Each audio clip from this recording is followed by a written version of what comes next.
Good evening everyone. आप सभी का सॉल्यूशन गुरु टी के लॉ चैनल में बहुत बहुत स्वागत है और मैं हूं एडवोकेट प्रतिज्ञा सिसोदिया। आप सभी के लिए जो भी CCS यूनिवर्सिटी से LLM प्रवेश परीक्षा 2023 की एंट्रेंस एग्ज़ाम दे रहे हैं, तो उन सभी के लिए ये आज का वीडियो बहुत ही इम्पोर्टेंट और ख़ास होने वाला है, बहुत ही हेल्पफुल होने वाला है। तो आप लास्ट तक देखिए इस वीडियो को। इसमें हम 3 पार्ट में जो है 2022 का जो जो 2022 में एंट्रेंस हुआ था LLM का CCS यूनिवर्सिटी का, तो 2022 का हम ये प्रश्न पत्र हल करेंगे। ठीक है, तो प्रीवियस ईयर का क्वेश्चन हम हल कर रहे हैं। इसमें 3 पार्ट में हम इसे हल करेंगे। तो इसमें हम 30 क्वेश्चन देख लेते हैं पहले, फिर 30 अगले वीडियो में आ जाएगा और ये हम कल तक ही करवा देंगे। आज है 24 अगस्त है। ठीक है, तो हम आपको जो है कल 25 और 26, तो 3 दिन में हम आपको ये कवर करा देंगे। एक बार ये वीडियो ज़रूर देख लीजिएगा। चलिए हम शुरू करते हैं। पहला क्वेश्चन है,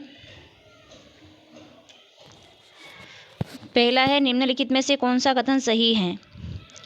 तो ए, पेक्टस टर्टियस नेक प्रोसेंट का अर्थ है कि संयुक्त राष्ट्र का चार्टर गैर सदस्यों को आबद्ध नहीं कर सकता।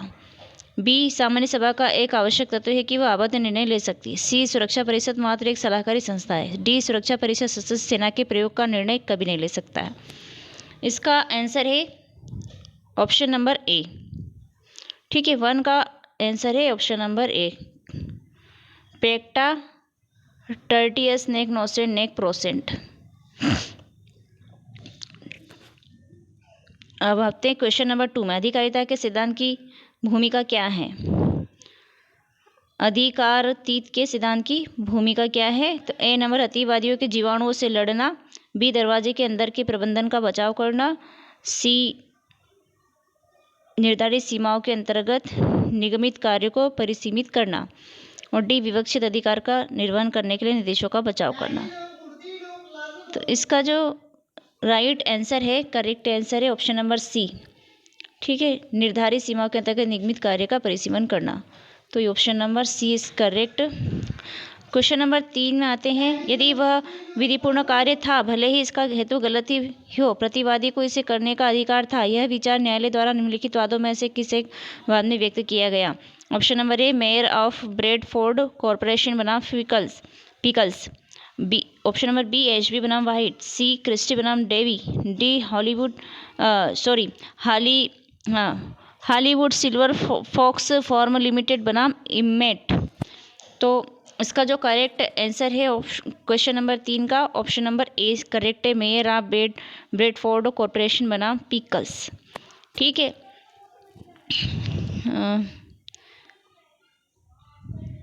क्वेश्चन नंबर 4 में आते हैं। क्वेश्चन नंबर 4 है, निम्नलिखित में से किन आधारों पर उत्प्रेषण की याचिका जारी की जा सकती है? अब ये कॉन्स्टिट्यूशन से आ गया है। ठीक है, तो कॉन्स्टिट्यूशन समझ लीजिए या फिर इसको एडमिनिस्ट्रेटिव लॉ समझ लीजिए। तो एडमिनिस्ट्रेटिव और कॉन्स्टिट्यूशन दोनों में से ही मिला करके क्वेश्चन पूछे जाते हैं। तो 10-10 हर सब्जेक्ट से 10 क्वेश्चन पूछा जाता है। ठीक है, तो क्वेश्चन नंबर 4 का ए ऑप्शन है, अधिकारिता की त्रुटि। बी, अभिलेख में उसके देखने से ही प्रकट त्रुटि। सी, प्राकृतिक न्याय का उल्लंघन। डी, उपरोक्त सभी। तो उत्प्रेषण की याचिका कब जारी की जाती है? Option number B is the correct, अभिलेख में उसके देखने से ही प्रकट त्रुटि। ठीक है, और उत्प्रेषण की रीड क्या होती है, इसके बारे में हमने मतलब जो पांचों रीड के बारे में वीडियो बनाया हुआ है, आप देख सकते हैं। और टेलीग्राम ग्रुप को ज्वाइन कर लीजिए, वहाँ हमने सभी वीडियो की लिंक शेयर की हुई है। और व्हाट्सएप नंबर भी हमारा 7223063319 पर आप हमें व्हाट्सएप कर सकते हैं, कॉल कर सकते हैं। और कोई भी आप जुडिशरी एग्ज़ाम की प्रिपरेशन अगर कर रहे हैं और साथ में LLM की प्रिपरेशन कर रहे हैं, तो हम आपको कंप्लीट प्रिपरेशन करवाएंगे। हमारी ऑनलाइन ऑफलाइन क्लासेस चलती है प्रतिज्ञा लॉ अकेडमी पर।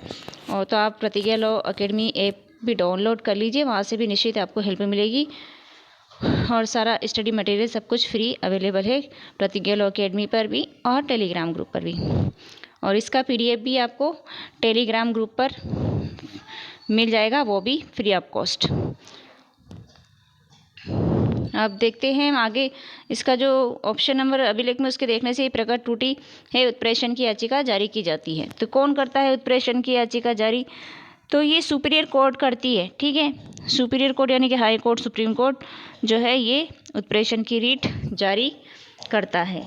कौन सी निचली अदालत ने मतलब कोई ऐसा जजमेंट दे दिया है, ऐसा निर्णय दे दिया है जिसमें कि उसके अभिलेख को देखने से ही प्रकट त्रुटि प्रतीत होती है, ठीक है। क्वेश्चन नंबर 5 में आते हैं नैतिक तर्क के सिद्धांत को किसने प्रतिपादित किया? तो ऑप्शन नंबर ए है Kohler, B Pound, C HLA Hart, D Kant. तो इसका क्वेश्चन है मतलब इसका आंसर जो है A number, option number A Kohler, नैतिक तर्क के सिद्धांत को प्रतिपादित किया कोहलर ने।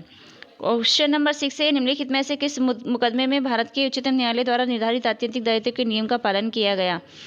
तो इसमें ऑप्शन नंबर ए है Indian council for enviro legal action बनाम भारत संघ AIR 1996, बी है क्लास मिट्टल बचेट बनाम East India hotels limited AIR 1997 Delhi 201 201। C option है उपरोक्त ए और बी, और डी है उपरोक्त में से कोई नहीं। तो इसका करेक्ट आंसर जो है ऑप्शन नंबर सी, उपरोक्त ए और बी दोनों ही है, ठीक है।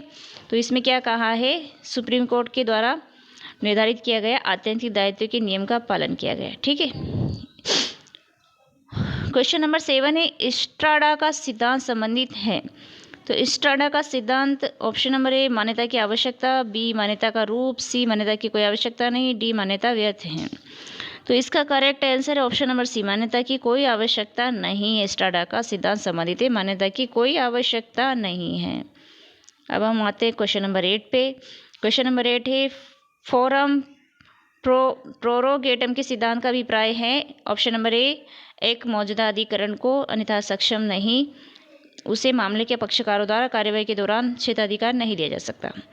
बी एक मौजूदा अधिकरण जो अन्यथा सक्षम नहीं, उसे मामले के पक्षकार द्वारा कार्यवाही के दौरान क्षेत्राधिकार दिया जा सकता है। तो पहला क्या कह रहा है कि नहीं दिया जा सकता है, दूसरा क्या कह रहा है कि दिया जा सकता है, और सी क्या कह रहा है एक मौजूदा अधिकरण जो अन्यथा सक्षम नहीं है, पक्षकारों द्वारा कार्यवाही के पश्चात क्षेत्राधिकार दिया जा सकता है। भैया कार्यवाही के बाद क्षेत्राधिकार देने की बात कर रहा है। जुरिस्डिक्शन कब देंगे? पक्षकारों के द्वारा कार्यवाही हो जाएगी उसके बाद जुरिस्डिक्शन। अब ये तो अपने आप ही में गलत दिखाई दे रहा है, ठीक है। तो इसका ऑप्शन नंबर मतलब डी क्या कह रहा है? उपरोक्त में से कोई नहीं, तो ऑप्शन नंबर बी करेक्ट है। एक मौजूदा अधिकरण यानी कि जो ट्रिब्यूनल मौजूद है उस समय जो अन्यथा सक्षम नहीं है ना, कॉम्पिटेंट नहीं है वो, लेकिन उसे मामले के पक्षकारों द्वारा कार्यवाही के दौरान क्षेत्राधिकार दिया जा सकता है। तो ये फोरम प्रोरोगेटम का सिद्धांत है, ठीक है। क्वेश्चन नंबर 9 में आते हैं दुष्कृत्य करने वाले की मनःस्थिति। दुष्कृत्य करने वाले की मनःस्थिति ए नंबर सभी अपकृत्यों में प्रासंगिक होती है, बी अपकृत्य परक जिम्मेदारी में प्रासंगिक नहीं होती, सी कठोर जिम्मेदारी में प्रासंगिक होती है, डी कसूर पर आधारित अपकृत्य में प्रासंगिक होती है। तो इसका जो करेक्ट आंसर है ऑप्शन नंबर डी, कसूर पर आधारित अपकृत्य में प्रासंगिक होती है। तो मतलब कि इसमें देखा जाता है, ठीक है। मनःस्थिति को कब देखा जाता है? मेंसरिया को कसूर पर आधारित अपकृत्य में प्रासंगिक होती है। टॉर्ट की बात है, टॉर्ट से लिया गया क्वेश्चन है। अब क्वेश्चन नंबर 10 में आते हैं। क्वेश्चन नंबर 10 क्या कहता है? प्रसाद पर्यंत का सिद्धांत संबंधित है। प्रसाद पर्यंत का सिद्धांत किससे संबंधित है? ऑप्शन नंबर ए मौलिक कर्तव्य से, बी मौलिक अधिकारों से, सी राज्य के निदेशक तत्व से, डी उपरोक्त में से कोई नहीं। तो इसका जो करेक्ट आंसर है ऑप्शन नंबर डी, कोई नहीं, क्योंकि प्रसाद का सिद्धांत तो राष्ट्रपति में दिया और राज्यपाल में दिया हुआ है, ठीक है। तो यहाँ पर नहीं दिया हुआ है, तो इसमें नहीं आएगा, ठीक है। मतलब स्टेट में दिया हुआ और यूनियन में दिया हुआ है, यहाँ थोड़ी दिया हुआ है भाई। क्वेश्चन नंबर 11 में आते हैं। कोई भी व्यक्ति यादृच्छिक निरोध तथा देश निष्कासन के अधीन नहीं है, उपरोक्त किस विधि में है? कहाँ पे दिया हुआ है भैया? ऑप्शन नंबर ए भारतीय संविधान का अनुच्छेद 21, बी CRPC और सी CPC, डी मानवाधिकार सार्वत्रिक घोषणा 1948 का अनुच्छेद 9, तो ये दिया हुआ है, ऑप्शन नंबर डी इसका करेक्ट है। मानवाधिकार सार्वत्रिक घोषणा 1948 का अनुच्छेद 9 में दिया हुआ है, ठीक है। क्वेश्चन नंबर 12 में आते हैं। तो आपको सही गलत के बारे में बताना है, सही उत्तर चुनना है। इसमें जो है स्टेटमेंट दिया हुआ है, कथन को सिलेक्ट करना है कौन सा सही। क्वेश्चन नंबर 12 में कथन नंबर ए और कारण आर पढ़िए और नीचे दिए गए कूटों की सहायता से सही उत्तर दीजिए। कथन ए, दूसरे विश्व युद्ध के बाद से स्त्रियों की उन्नति के बारे में विश्व समुदाय की चिंता रही। कथन आर, दूसरे विश्व युद्ध में पुरुषों की जनसंख्या बहुत घट गई थी। अब बताइए क्या सही होगा। इसमें तो अपने माइंड का यूज़ करना है, यानी कि ये जो है रीजनिंग है, ठीक है, रीजनिंग है। इसमें आपको अपना माइंड का प्रयोग करके सही उत्तर को आपको जवाब देना है। इस तरह के क्वेश्चन अगर आते हैं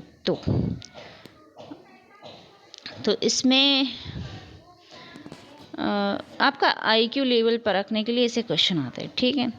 तो ये आपका आईक्यू लेवल। तो क्वेश्चन जो ए नंबर कूट है, कथन ए मतलब ए और आर दोनों सही है और आर ए का सही स्पष्टीकरण है। बी, ए और आर दोनों सही है, आर ए का सही स्पष्टीकरण नहीं है। सी, ए सही है लेकिन आर गलत है।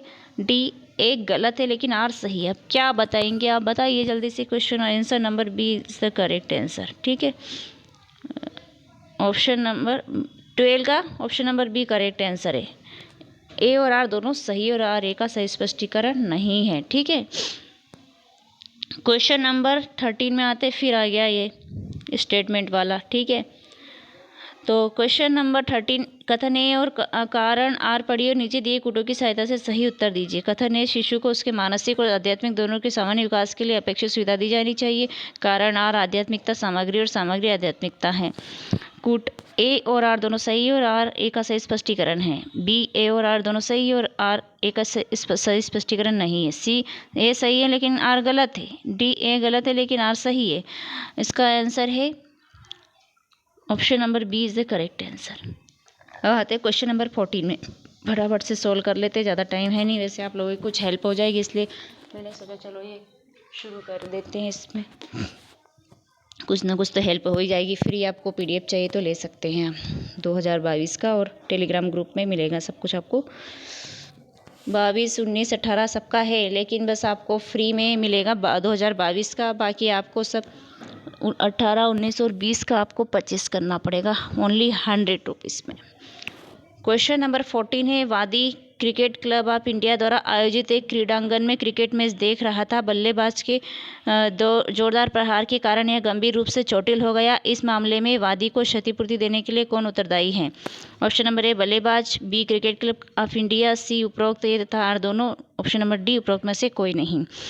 तो इसका जो करेक्ट है डी, उपरोक्त में से कोई नहीं, ठीक है। क्वेश्चन नंबर 15 में आते हैं। यदि बिक्री की संविदा के अधीन माल के रूप में संपत्ति विक्रेता से क्रेता को अंतरित की जाती है तो इस संविदा को बिक्री कहते हैं। लेकिन यदि माल के रूप में संपत्ति का अंतरण भविष्य में किया जाएगा, अब प्रॉपर्टी का ट्रांसफ़र कब किया जाएगा, फ्यूचर में किया जाना है, और उसके बाद कुछ शर्त पूरा करने पर यह बिक्री की जाएगी। अब कुछ शर्त भी पूरा करनी होगी तब ये बिक्री की जाएगी, तो यह संविदा बिक्री का करार कहलाती। तो ये क्या कहलाता है, बिक्री का करार कहलाता है। कथन को पढ़िए और नीचे दिए कूटों के उपयोग करते हुए सही उत्तर दीजिए। ए, बिक्री की संविदा शर्तें हैं। बी, बिक्री के करार की संविदा शर्तें हैं। सी, बिक्री और बिक्री करार में कोई अंतर नहीं है क्योंकि दोनों संविदाएं हैं। डी, बिक्री संविदा है लेकिन बिक्री का करार संविदा नहीं है। तो option number B is the correct answer. बिक्री के करार की संविदा शर्त है, शर्त लगाइए ना उसमें, इसलिए शर्त के साथ है वो। क्वेश्चन नंबर 16 में आते हैं। यदि प्रकरण में लिखित को अस्वीकार किया जाता है तो वह पक्षकार निम्नलिखित को मुआवजा अदा करेगा, मुआवजा देने के लिए बाध्य होगा। अब एनआई एक्ट का आ गया इसमें। Question number option number A bank, B प्रश्नांकक, सी धारक या प्रश्नांकक, डी न्यायालय। तो इसका करेक्ट आंसर है ऑप्शन नंबर सी धारक या प्रश्नांकक, ठीक है। अब आते हैं माध्यस्थम आ गया मीडिएटर वाला। क्वेश्चन नंबर 17, अभिकथन ए, मध्यस्थम एक ऐसी प्रक्रिया है जिसमें पक्षकारों द्वारा नियुक्त एक मध्यस्थम अधिकरण द्वारा राज्यों के बीच विवादों का निपटारा किया जाता है। कारण आर विवाद मनमानीपूर्ण होते हैं। कूट का यूज़ करना है। ऑप्शन नंबर ए और आर दोनों सही और आर ए का सही स्पष्टीकरण है। बी ए और आर दोनों सही है परंतु आर ए का सही स्पष्टीकरण है। सी ए सही है परंतु आर गलत है। डी ए गलत है परंतु आर सही है। तो इसका करेक्ट आंसर जो है वो है ऑप्शन नंबर सी, ए सही है परंतु आर गलत है। ठीक है, मध्यस्थता एक ऐसी प्रक्रिया है जिसमें पक्षकारों द्वारा नियुक्त एक मध्यस्थता अधिकरण द्वारा राज्यों के बीच विवादों का निपटारा किया जाता है। तो ये बात सही है। आर क्या है, विवाद मनमानी पूर्ण होते, तो ये बात सही नहीं है। ठीक है, ये गलत बात है, तो ये गलत है। अब हम आते हैं क्वेश्चन नंबर 18 में। हजारों में से कोई भी उपभोक्ता शर्तों को नहीं पढ़ता। यदि वह ऐसा करने के लिए रुक जाए तो उसकी गाड़ी अथवा नाव छूट जाएगी। यह कथन किसने दिया था? ए एंसन, बी डिनॉल्सन, सी लॉर्ड डैनिंग, डी पियर्सन। तो ये जो है जूरिस्प्रूडेंस विधि शास्त्र में से लिया गया है। ठीक है, तो इसका जो करेक्ट आंसर है B, option number B correct है, डिनॉल्डसन ने दिया था। ठीक है, क्वेश्चन नंबर 19, भारतीय दंड संहिता अब दायित्व को निर्धारित करने के लिए सकारात्मक बुरे आशय को अभिव्यक्त नहीं करती। यद्यपि कर्तव्य के अवमान से उत्पन्न देखभाल की कमी से संबंधित कुछ कृत्य आपराधिक श्रेणी में आते हैं। इसे क्या कहते हैं?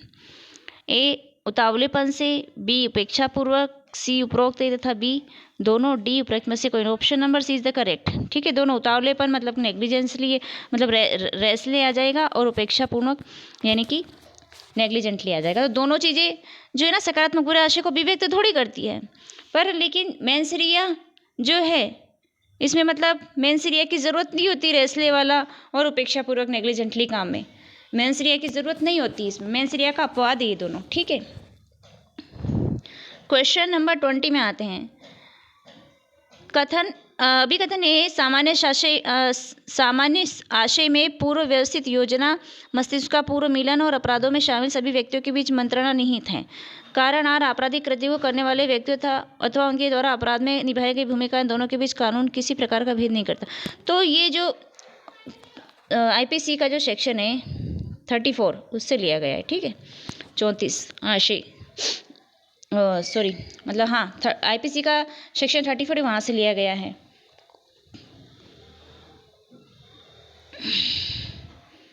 तो इसका जो करेक्ट आंसर है कारण मतलब है ना ऑप्शन नंबर ए सही है परंतु आर गलत है। बी ए और आर दोनों सही है परंतु आर ए का सही स्पष्टीकरण नहीं है। सी ए गलत है तथा आर सही है। डी ए और आर दोनों सही है और आर ए का अति निकटतम स्पष्टीकरण है। तो इसका 20 का जो है ऑप्शन नंबर डी करेक्ट है। ठीक है, सही है दोनों ही। क्वेश्चन नंबर 21 में आते हैं। निम्नलिखित में से किस मामले में अदालत ने यह कहा है कि वस्तुतः एक विधिता मान्यता में अंतर राजनीतिक है, विधिक नहीं है? तो इंटरनेशनल लॉ से आ गया ये। A S Cristina case, B अंतराजू मैंडी case, C Tinoco arbitration case, D Mighell बनाम जाहोर के sultan. Option number B is the correct, अंतराजू मैंडी केस से है ये। वैसे कि मानते अंतर राजनीतिक की विधिक नहीं है। क्वेश्चन नंबर 22, आपराधिक मन स्थिति को जानने के लिए आवश्यक है कि एक कृत्य इच्छित था, बी इसका परिणाम अनिवार्य था, सी ऐसा करते जिससे दूसरे को क्षति पहुंचे, डी तथ्यों के अस्तित्व का ज्ञान। तो ऑप्शन नंबर ए करेक्ट है, कृत्य इच्छित था। आपराधिक मन स्थिति जानने के लिए आवश्यक क्या है? कृत्य इच्छित था, इच्छा से किया गया था। ठीक है, क्वेश्चन नंबर 23 में आते हैं। वेश्यावृत्ति में वह कौन सा कृत्य जो लोक उपताप का कारण बनता है? ए छिपकर किया गया कृत्य, बी किसी व्यक्ति को इस कृत्य का द्वारा आघात, सी ऐसा करते जिससे सार्वजनिक स्थानों से ग्राहकों को केवल लुभाने का कार्य किया जाए, डी उपरोक्त में से कोई नहीं। ठीक है, तो ये जो पब्लिक प्लेस है उसकी बात है वहाँ पे लागू होता है ये वाला ऑफेंस। 23 का option number C is the correct है। क्वेश्चन नंबर 24 में आते हैं। आपराधिक मानव वध के लिए जिम्मेदारी निर्धारित हो सकती है यदि वो मृत्यु शब्दों के प्रभाव के कारण हुई हो। ऑप्शन नंबर ए यदि इसका परिणाम भड़काने में हो, यदि बी नंबर यदि पूर्वानुमानित परिणाम ही घटित हो जाए, सी पीड़ा टालने के बजाय निरंतर उत्पीड़न करना, और ऑप्शन नंबर डी उपरोक्त सभी। तो सभी आएंगे। ठीक है, करेक्ट आंसर है option number D. Question number 25 में आते हैं। 30 क्वेश्चन इसमें करवा दिए हमने और बाकी के 30 क्वेश्चन अगले वीडियो में करवा देंगे और बाकी एक वीडियो रहेगा 40 क्वेश्चन का। तो 100 क्वेश्चन हम करवा देंगे। उसके बाद 2018 का करवाएंगे, या तो फिर अगला हम जो लाएंगे 30 क्वेश्चन 2018 के आ जाएंगे, ताकि आपको हेल्प हो जाए। हमारा तो पूरा प्रयास है कि आपकी पूरी हेल्प करें और आपको सफलता मिले। क्वेश्चन नंबर 25, प्राकृतिक विधि के इतिहास में रूसो एक जेनुस की तरह का व्यक्ति तत्व है, ये किसने कहा है? तो ऑप्शन नंबर, इसका बस ऑप्शन बता देते हैं, अब जल्दी से कर लेते। Option number D is the correct answer, Barker ने कहा। ये किसने कहा है? जेनुस की तरह का व्यक्ति है, बार्कर ने कहा है। प्राकृतिक विधि के इतिहास में रूसो एक जेनुस की तरह का व्यक्ति, ये कहा है बार्कर ने। क्वेश्चन नंबर 26 में आते हैं, सर्वोच्च न्यायालय को निम्नलिखित के बीच विवाद के संबंध में मूल क्षेत्राधिकार नहीं होता है, किसके संबंध में नहीं होता है? ए नागरिक और राज्य, बी भारत की सरकार और एक राज्य, सी 2 राज्य और डी भारत की सरकार और एक राज्य एक तरफ और दूसरी राज्य दूसरी तरफ। ठीक है, एक तरफ। तो ऑप्शन नंबर ए इसका करेक्ट है, एक नागरिक और राज्य। तो यहाँ पे सुप्रीम कोर्ट का ओरिजिनल जुरिस्डिक्शन थोड़ी ना है, ये तो अपीली जुरिस्डिक्शन है। ठीक है, अपील में जाएगा, नागरिक और राज्य का होगा। तो यहाँ पर ओरिजिनल जुरिस्डिक्शन है, भारत की सरकार एक राज्य 2 राज्यों के बीच होता है तो ओरिजिनल जुरिस्डिक्शन होता है। ठीक है, क्वेश्चन नंबर 27, भारत के संविधान में नए राज्यों के गठन से संबंधित प्रावधानों को किसके द्वारा संशोधित किया जा सकता है? तो ये जो पावर है संसद के पास है। ठीक है, तो संसद के प्रत्येक सदन में साधारण बहुमत से किया जा सकता है। Option number B is the correct answer. ठीक है, क्वेश्चन नंबर 28 में आते हैं। क्वेश्चन नंबर 28, चुनाव आयोग द्वारा समय समय पर स्वतंत्र और न्याय संगत चुनाव कराना निम्नलिखित में से किसके अनुसार संविधान की मूलभूत संरचना का भाग है? तो इसका जो करेक्ट आंसर है 28 का करेक्ट आंसर है ऑप्शन नंबर सी, गुजरात विधानसभा चुनाव विषय में। ठीक है, ये कहा था, यानी कि इसमें गुजरात विधानसभा चुनाव के विषय में। और 29 में आते हैं, ओपिनो जुरिस साइव नेसेसिटेटिस का अर्थ है, ओपिनो जुरिस सीव नेसेसिटेटिव का अर्थ है, इसका जो क्या अर्थ है ऑप्शन नंबर सी में दिया हुआ है, राज्यों को ऐसा सोचना है कि जो वे कर रहे हैं कि वे केवल विधिक दायित्व तो पूरा कर रहे हैं। ठीक है, 29 का सी करेक्ट है। अब आते हैं हम 30 में, ये लास्ट है हमारा, उसके बाद फिर अगला वीडियो आएगा इस पर। समवर्ती सूची को सांध्य आलोक अंचल के रूप में परिभाषित किया क्योंकि संघ और राज्य दोनों बिना टकराव के इस क्षेत्र में विधि बना सकते हैं, किसने कहा है? ठीक है, तो समवर्ती सूची क्या है? कंकरेंट लिस्ट जो है ये अनुसूची 7 में दिया हुआ है। अनुसूची में 3 लिस्ट दी, 7 में 3 लिस्ट दी गई है ना, स्टेट लिस्ट, समवर्ती सूची और राज्य। तो समवर्ती पर कानून स्टेट और केंद्र दोनों बना सकता है। तो ये किसने कहा है, ये वाली बात पूछ रहे हैं। तो ये कहा है option number C, M V Pylee. Option number C is the correct. 30 का ऑप्शन नंबर सी करेक्ट है, एम वी पाइली ने कहा है। ठीक है, अब हम बाकी जो है अगले वीडियो में लाएंगे। अब आप हमें कमेंट करके बताइए क्या आप चाहते हैं अगला वीडियो हम ये लेकर आए, 2018 पे लेके आए, 19 पे लेके आए, आपको जो सा भी वीडियो चाहिए तो हम आपको फटाफट से, अब ये क्या पूरा वीडियो ना बहुत बड़ा हो जाता है, इसलिए हम इसको फटाफट पार्ट में करवा लें, 3 पार्ट में करवा रहे हैं, क्योंकि हमें ना अपलोड करने में हमको प्रॉब्लम होती है। तो हम फटाफट आपको ये करवा देंगे। और जो आपको PDF चाहिए तो आप टेलीग्राम ग्रुप ज्वाइन कर लीजिए, टेलीग्राम ग्रुप का डिस्क्रिप्शन में शेयर कर देंगे, व्हाट्सअप नंबर भी शेयर कर देंगे। ठीक है, थैंक यू सो मच, मिलते हैं नेक्स्ट वीडियो में।